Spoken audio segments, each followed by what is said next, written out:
Every toolpath is made up of a series of point connections that lie within a tolerance of the surface to be machined. It is often the case that the lower the tolerance value, i.e. higher tolerance toolpath, the more points are produced to follow that surface. Point distribution allows the user to change the number of points in a toolpath to control how a surface is machined. For point distribution, there are a number of options that can influence the output, and these very much depend upon how the controller handles these points. Older controllers will struggle to deal with large numbers of points as they cannot handle the large amounts of information being fed to them from the NC code. In these cases, it is often undesirable to add too many points to the toolpath. Often though, newer controllers have much better capacity for handling points.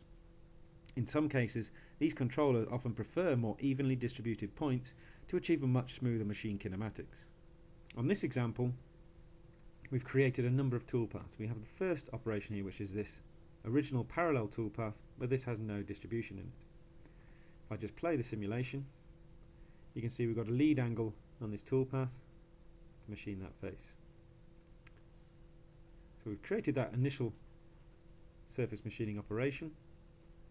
To create the toolpath feature, we have this parallel toolpath. We go into our features, select the toolpath option, and then choose the operation that we want to apply. In this case, this is that original no distribution parallel toolpath. Once we've created that, we can then actually get a display of the points. Go down to the properties, select the toolpath, and select the toolpath option. We can see the display of the points on the screen. So here you can see we have unevenly distributed points. So obviously where the curvature of the surface becomes greater, we've got more points inserted, and when the curvature is less, you can see we've got fewer points. We have the same toolpath, but this time this one's been redistributed. If I go into the properties, select the finishing tab, under the milling we have this option here that says output options. If we select this, we get the redistribution dialog. We have a number of options that are available to us when we want to actually apply point distribution. The first option at the moment, we can see this toolpath has been selected as redistribute points after filtering linear moves and convert arcs to linear.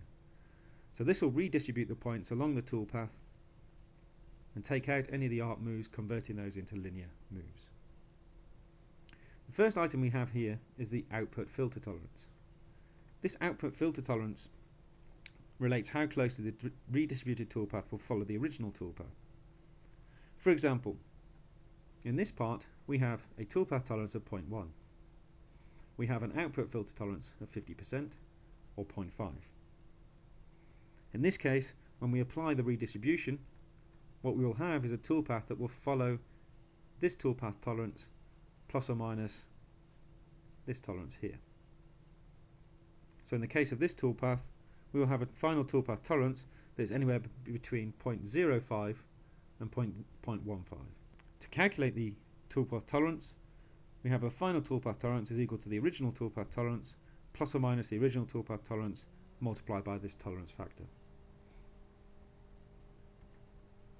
Next option down is a surface triangle tolerance. This surface triangle tolerance defines the size of the mesh relative to the machining tolerance. The smaller this surface triangle tolerance, the finer the mesh, and consequently the toolpath takes longer to calculate. However, it is more accurate.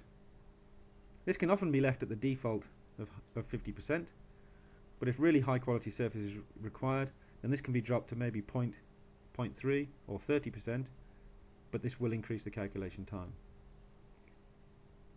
Also in this example, we have the limit linear moves on. In this case, we have a maximum length set to 2 mm. This will insert points into the toolpath to ensure a constant distance between the points with a maximum gap of 2 mm in this case. So this process will only insert extra points if they are necessary to keep the tolerance. For newer Heidenhain controllers, such as the TNC 530, and Siemens controllers, such as the 840D, we recommend we utilize this redistribute option with this limit linear moves turned on. In this case, points will be inserted into the toolpath and limited to this maximum gap. If we turn this point separation on, we recommend this point gap to be around 0.3 of a millimeter or 0.012 of an inch in the case of Heidenhain and Siemens controllers. For newer Fanuc controllers, the same will apply, but in this case we recommend a slightly larger gap of say 0.5mm. Though these controllers can handle more points than the normal Toolpath output, they are generally slower than the Heidenhain and Siemens equivalent, and as a result need a slightly bigger separation gap. For both these situations, it is generally for the more simple 2D type 3D toolpaths, such as the parallel, Z-level, and the roughing operations. In the case of 3D spiral options, we recommend that the redistribution option could also be used, but that the limit point separation be actually switched off. So we can turn off this limit linear moves to remove that from the toolpath calculation. This also goes for any older machines with the previously mentioned 2D type 3D toolpaths. For really old machines, we'd actually utilize one of the other options. The first option, filter linear moves, will actually filter the linear moves but keep the arcs in the toolpath. So this will automatically remove unnecessary points in the toolpath while still maintaining the tolerance. The next option down, filter linear moves and convert arcs to linear, works in a similar way, except it will convert all the arcs to linear moves. This is especially useful for machines which do not handle arcs well.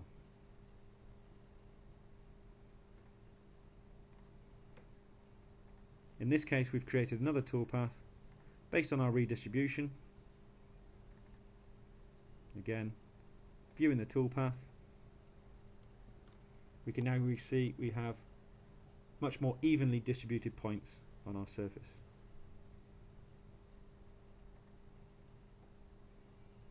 The final option we have is we have a 3D spiral toolpath around the top. If I go into the properties of this one, in this case we've utilized the arc options for arc fitting. So let's go back into the arc fitting and look at the options here. So under the milling tab, output options, this time arc fitting has been selected. So this will approximate any linear moves with arcs and lines as long as they are within tolerance. The arc fitting option produces toolpaths with arcs inserted wherever possible. This option is suitable for machine tools which handle arcs well, but is only available for 3-axis toolpaths, i.e. none of the true 2D toolpaths.